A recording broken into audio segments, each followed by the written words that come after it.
গ্ৰন্থ সমীক্ষা। ঊনবিংশ শতিকাৰ উজ্জ্বল নক্ষত্ৰ দ্বাৰকানাথ ঠাকুৰ। লেখক পৰেশ মালাকাৰ।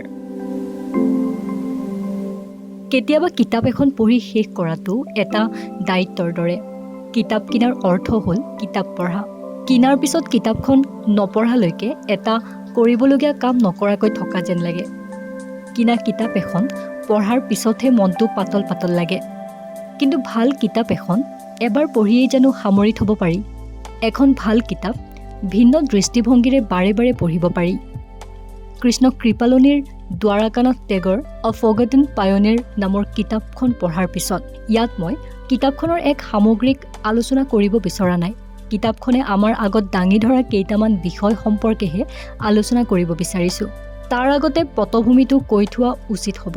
আজি কিছুদিন আগতে সত্যজিৎ ৰায়ে ৰবীন্দ্ৰনাথ ঠাকুৰৰ বিষয়ে নিৰ্মাণ কৰা তথ্যচিত্ৰ এখন চাইছিলোঁ। তাত সত্যজিৎ ৰায়ে ৰবীন্দ্ৰনাথৰ ককাক দ্বাৰকানাথ ঠাকুৰৰ বিষয়ে কৰা মন্তব্য এটা মোৰ মনত লাগিছিল। তেতিয়াই এই কিতাপখন আনি পঢ়িবলৈ ধৰিছিলোঁ। দ্বাৰকানাথৰ কথা আলোচনা কৰিবলৈ যাওঁতে আমি ৰাজা ৰামমোহন ৰায়ৰ কথা আলোচনা নকৰাকৈ থাকিব নোৱাৰোঁ। ৰাজা ৰামমোহন ৰায় আৰু দ্বাৰকানাথ ঠাকুৰ আছিল ঊনবিংশ শতিকাৰ দুই উজ্জ্বল নক্ষত্ৰ। তেওঁলোকৰ জন্মৰ কেইদশকমান আগলৈকে বৃহত্তৰ বংগ অৰ্থাৎ বংগ, বিহাৰ আৰু উৰিষ্যাৰ শাসন কৰিছিল বংগৰ নবাবে। তেতিয়া সমগ্ৰ ভাৰতৰ ভিতৰতে এই অঞ্চলটো অৰ্থনৈতিকভাৱে চহকী আছিল।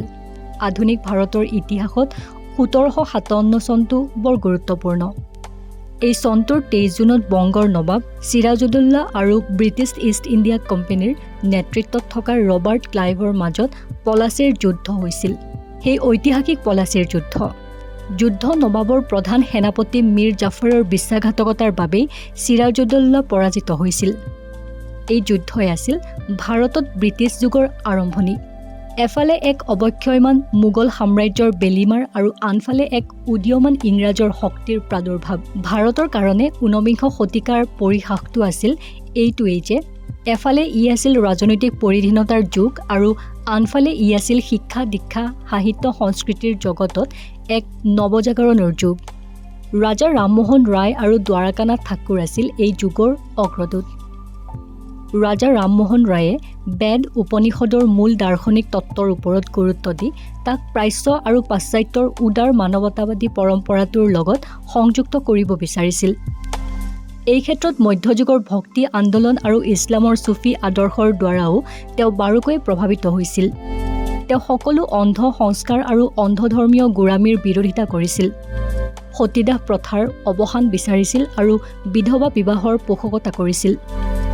ভাৰতত ইংৰাজ শিক্ষাৰ প্ৰৱৰ্তনৰ আগলৈকে শিক্ষাৰ মাধ্যম আছিল আৰবী, ফাৰ্চী আৰু সংস্কৃত।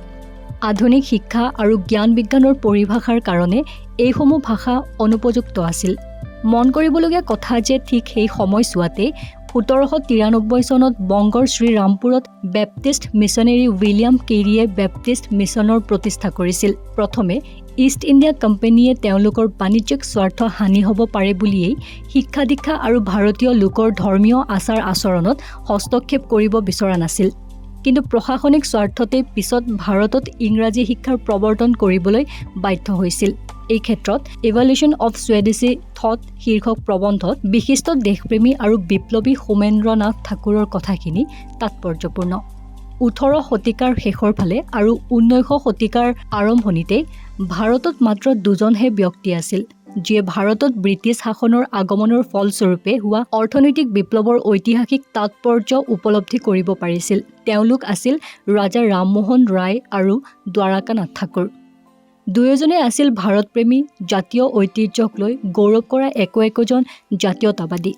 তথাপিও ভাৰত তথা বহিৰ্জগতত সক্ৰিয় হৈ থকা শক্তিসমূহক চিনাক্ত কৰাৰ ক্ষেত্ৰত তেওঁলোকৰ দৃষ্টি কোনো সংকীৰ্ণতাই আবদ্ধ কৰিব পৰা নাছিল। ব্ৰিটিছে ভাৰতক নিজৰ অধীনলৈ নিয়াৰ পিছত ভাৰতত যি অৰ্থনৈতিক আৰু ৰাজনৈতিক শক্তিৰ সূচনা কৰিছিল তাৰ প্ৰকৃত তাৎপৰ্য বুজি পাব পৰাকৈ সেই সময়ত কেৱল এই দুজন ব্যক্তিৰে এক উন্নত ঐতিহাসিক চেতনা আছিল।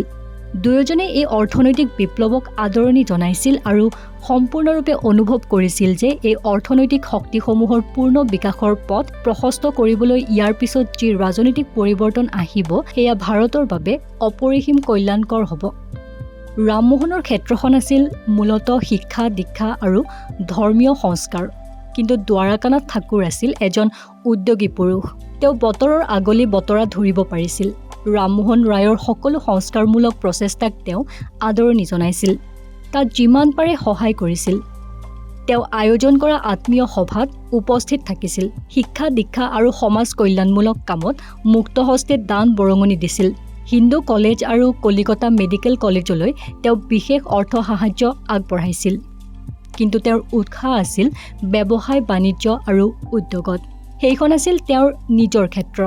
তেওঁ জানিছিল যে সেই সময়ৰ ভাৰতৰ পৰম্পৰাগত অৰ্থনৈতিক ভেটিটো মজবুত হ'লেও ব্ৰিটিছৰ বিজ্ঞান প্ৰযুক্তি আৰু ঔদ্যোগিক নীতি তাতকৈ বহুত আগবঢ়া আৰু উন্নত আছিল। সেয়ে ইতিমধ্যে তেওঁ যি বৃহৎ জমিদাৰী আৰু সা সম্পত্তি গঢ়ি তুলিছিল তাক তেওঁ ব্ৰিটিছৰ আগ্ৰাসী অৰ্থনীতিৰ লগত সংযুক্ত কৰিছিল। বংগ আৰু উৰিষ্যাত বিশাল জমিদাৰী থকা দ্বাৰকানাথে নীল, ৰেচম, চেনি আৰু মছলা আদিৰ ৰপ্তানিৰে নিজৰ বাণিজ্যৰ পৰিসৰ সম্প্ৰসাৰিত কৰিছিল। তেওঁ 1822 চনত অৰিয়েণ্টেল লাইফ এছুৰেঞ্চ ছ'চাইটিৰ সহ প্ৰতিষ্ঠাপক আছিল আৰু 1828 পৰা 29 চনত ইউনিয়ন বেংক প্ৰতিষ্ঠা কৰা প্ৰথমগৰাকী ভাৰতীয় বেংক সঞ্চালক আছিল। দ্বাৰকানাথ ঠাকুৰে 1834 চনত ব্ৰিটিছৰ লগত লগ লাগি কাৰটাগাৰ এণ্ড কোম্পানী গঠন কৰিছিল। ই আছিল ভাৰতীয় আৰু ইংৰাজৰ মাজৰ প্ৰথম যৌথ উদ্যোগ। এই প্ৰতিষ্ঠানে চীনলৈ আফিং ৰপ্তানি কৰিছিল, অসমত চাহ খেতি কৰিছিল আৰু হুগলী নদীত ভাপনাও চলাইছিল। ইয়াৰ উপৰিও 1832 চনত ৰাণীগঞ্জৰ কয়লা খনি অধিগ্ৰহণ কৰি তেওঁ বেংগল কোল কোম্পানী স্থাপন কৰি বংগৰ কয়লা ব্যৱসায় সম্পূৰ্ণৰূপে নিজৰ হাতলৈ আনিছিল। একে সময়তে তেওঁ ৰেলৱে আৰু জাহাজ পৰিবহণ খণ্ডৰ উন্নয়নতো গুৰুত্ব দিছিল। এনেদৰে পৰম্পৰাগত জমিদাৰীৰ সৈতে আধুনিক উদ্যোগ আৰু বিত্তীয় খণ্ডৰ এক অপূৰ্ব মিশ্ৰণেৰে দ্বাৰকানাথে এক বিশাল ব্যৱসায়িক সাম্ৰাজ্য গঢ়ি তুলিছিল। ৰাজা ৰামমোহন ৰায় আৰু দ্বাৰকানাথ ঠাকুৰ দুয়ো ইংলেণ্ড আৰু ইউৰোপ ভ্ৰমণ কৰিছিল আৰু দুয়োৰে ইংলেণ্ডতেই মৃত্যু হৈছিল। কিন্তু যিধৰণে দ্বাৰকানাথ ঠাকুৰে দুবাৰকৈ ইংলেণ্ড আৰু ইউৰোপ ভ্ৰমণ কৰিছিল সি আছিল অসাধাৰণ, অনন্য। কিন্তু যিধৰণে দ্বাৰকানাথ ঠাকুৰে দুবাৰকৈ ইংলেণ্ড আৰু ইউৰোপ ভ্ৰমণ কৰিছিল, প্ৰথমবাৰ তেওঁ নিজৰ জাহাজ দ্য ইণ্ডিয়াৰে ৰাজকীয়ভাৱে কলিকতা বন্দৰৰ পৰা ইংলেণ্ডলৈ গৈছিল।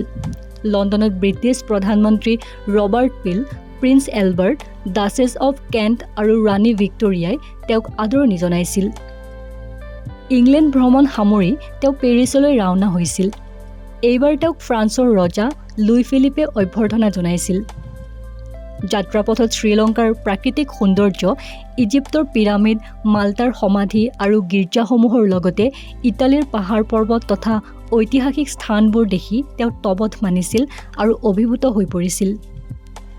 ইয়াৰ উপৰি তেওঁ স্কটলেণ্ডো ভ্ৰমণ কৰিছিল, য'ত তেওঁক সন্মানীয় Freedom of the City of Edinburgh উপাধিৰে বিভূষিত কৰা হৈছিল।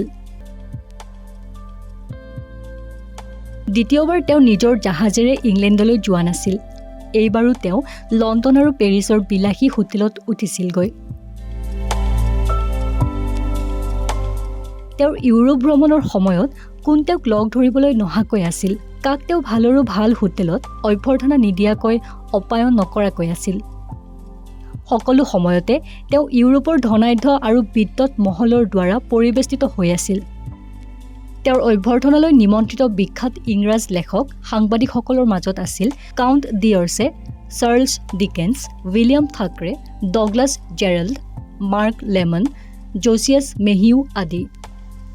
ইংৰাজসকলৰ লগত থকা তেওঁৰ ব্যৱসায়িক লেনদেন আৰু তেওঁৰ আকৰ্ষণীয় ব্যক্তিত্বই ইয়াৰ মূল কাৰণ আছিল।